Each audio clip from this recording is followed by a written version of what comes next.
ప్రజా దర్బార్ అని చెప్పేసి ముఖ్యమంత్రి రేవంత్ రెడ్డి గారు ఈ యొక్క ప్రజా దర్బార్ను తీసుకొచ్చేసి ప్రజలకు ఉన్నటువంటి ఏవైతే నష్టాలు ఏవైతే జరుగుతున్నాయో వాళ్ళ కష్టాలు తీర్చేందుకు ప్రజా దర్బారు వేదికగా వారి యొక్క కష్టాలను తెలియాల్సిందిగా కోరారు. ఈ నేపథ్యంలో మనతో వాళ్ళ యొక్క కష్టాలను తెలుసుకునేందుకు కొంతమంది అయితే ఇక్కడ ప్రజా దర్బార్ దగ్గరికి వచ్చారు. వాళ్ళని అడిగి తెలుసుకుందాం మరి వాళ్ళకు ఉన్నటువంటి సమస్యలు ఎటువంటివో.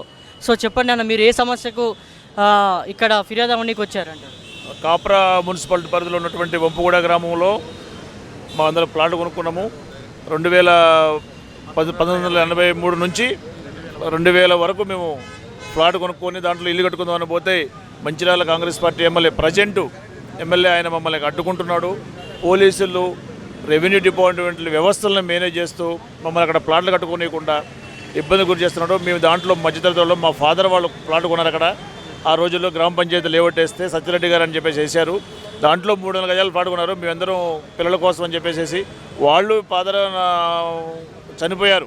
కనీసం వాళ్ళ వారసత్వం నిలబడడానికి మేము ఆ ఫ్లాట్లో ఇల్లు కట్టుకుందామంటే ఇలాంటి అడ్డుపడుతూ మమ్మల్ని అన్యాయం చేస్తున్నాడు అతను. ఈ ప్రేమసాగర్ అనే అతను అక్కడ సైట్లో ఒక 15 మందిని రౌడీలను పెట్టేసేసి ఎప్పుడు పోయినా కానీ మీది ఇది కాదు, మా సారు మిమ్మల్ని సైట్లో రానియొద్దని చెప్తున్నాడు అని చెప్పేసి వాళ్ళ మనుషులు బెదిరిస్తూ మమ్మల్ని ఇబ్బందులకు గురి చేస్తున్నాడు. దీంట్లో భాగంగా ఎంపీ గారు రేవంత్ రెడ్డి గారు ఉన్నప్పుడు మల్కాజ్గిరి పార్లమెంట్ కాన్స్టిట్యూషన్లో ఆయన దగ్గర కూడా మేము అందరం వెళ్ళాం. 550 మంది ఉన్నాం సార్ మేము బాధితులము. వెళ్ళినప్పుడు రేవంత్ రెడ్డి గారు ఒకటే మాట చెప్పారు, సార్ మీకు కోర్టులో చిన్న చిన్న ఇష్యూస్ ఉన్నాయి, అవి క్లియర్ అయిపోయిన తర్వాత రండి అన్నాడు. అవి అయిపోయిన తర్వాత మళ్ళీ కలిసి వెళ్ళాం. నెక్స్ట్ గవర్నమెంట్ కాంగ్రెస్ పార్టీ అధికారంలోకి వస్తుంది, మీరు మమ్మల్ని నమ్మండి, మేము మీకు తగిన న్యాయం చేస్తామని చెప్పారు. అదేవిధంగానే ఆయన మన రాష్ట్రానికి ముఖ్యమంత్రిగా వచ్చారు, సీఎంగా ఉన్నారు. మాకు కూడా చాలా సంతోషంగా ఉంది. ఎందుకంటే రాష్ట్రానికి ఒక 54 సంవత్సరాల యువకుడు సీఎం కాగలిగారు, సంతోషం. కానీ అట్ ది సేమ్ టైం ఆయన ప్రజావాణి అని పెట్టేసేసి అలాంటి మధ్యతరగతిలో ఉన్నటువంటి ఇట్లా నష్టపోయిన వాళ్ళని కూడా ఇక్కడ సీఎం క్యాంప్ ఆఫీసర్ రాగలిగే కేపబిలిటీ తీసుకొచ్చారు. వెళ్ళాము, ఇక్కడికి వెళ్ళి అందరం కూడా సభ్యులు అందరం కూడా వినతిపత్రం ఇచ్చాము. 550 మంది వినతిపత్రం ఇచ్చాము. వాళ్ళు అధికారులు స్పందిస్తున్నారు. రేవంత్ రెడ్డి గారి మీద మాకు పూర్తి విశ్వాసం ఉంది. ఎందుకంటే ఆయన ప్రజలు 2 టర్ములు వెళ్ళినటువంటి టీఆర్ఎస్ని కాదు అని ఒక కాంగ్రెస్ పార్టీలో ఒక రేవంత్ రెడ్డి గారు డైనమిక్ లీడరు, మంచి వ్యవస్థను తీసుకొస్తారని చెప్పేసి ఆయన ఎన్నుకోవడం జరిగింది.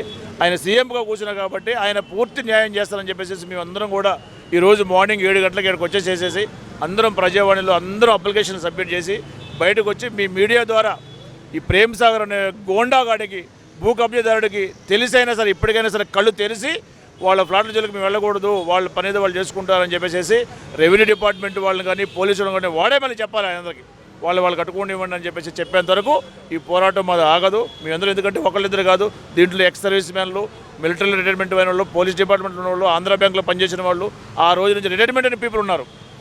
రూపాయి కూడబెట్టుకొని ఫ్లాట్ కొన్నారు ఆ రోజుల్లో. మీకు తెలుసు కదా, ఈ రోజుల్లో భూమి వాల్యూ విరంగంలోనే కబ్జాలు కన్నులు పడుతున్నాయి.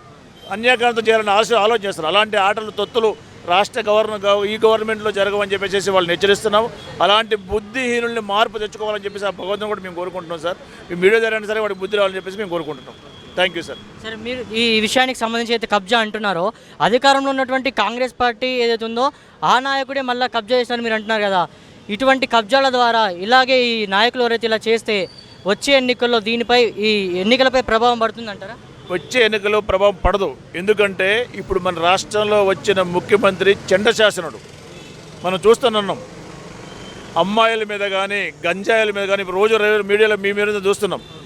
ఆయన చండశాసనలాగా అధికారులని ఆదేశిస్తున్నాడు. కాంగ్రెస్ పార్టీ ఎమ్మెల్యే అయినా, కాంగ్రెస్ పార్టీ కేడర్ నాయకత్వం అయినా సరే ఆయన క్షమించే మనిషి కాదు. ఎందుకంటే తప్పు జరగవద్దు అనే ఉద్దేశం. ప్రజలు ఆయన ఎన్నుకున్నారు, మంచి వ్యక్తి, రాష్ట్రానికి నేతనే సరిపోతాడు అని చెప్పేసి.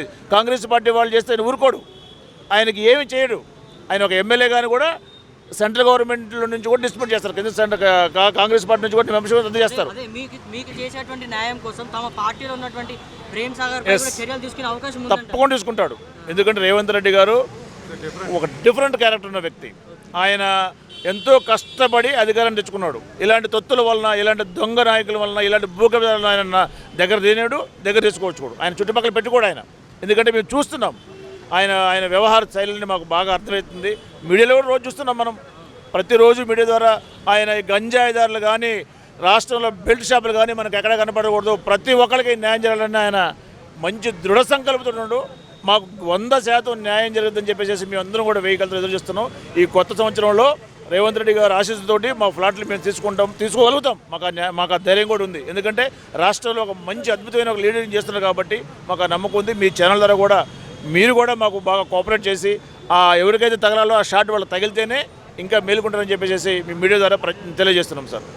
సో ఏది ఏమైనా కూడా వాళ్ళ భూములు ఏవైతే కబ్జా జరిగినాయో దానికి సంబంధించి ప్రేమ్ సాగర్ దాన్ని కబ్జా చేశారని వాళ్ళు తెలియజేస్తున్నారు.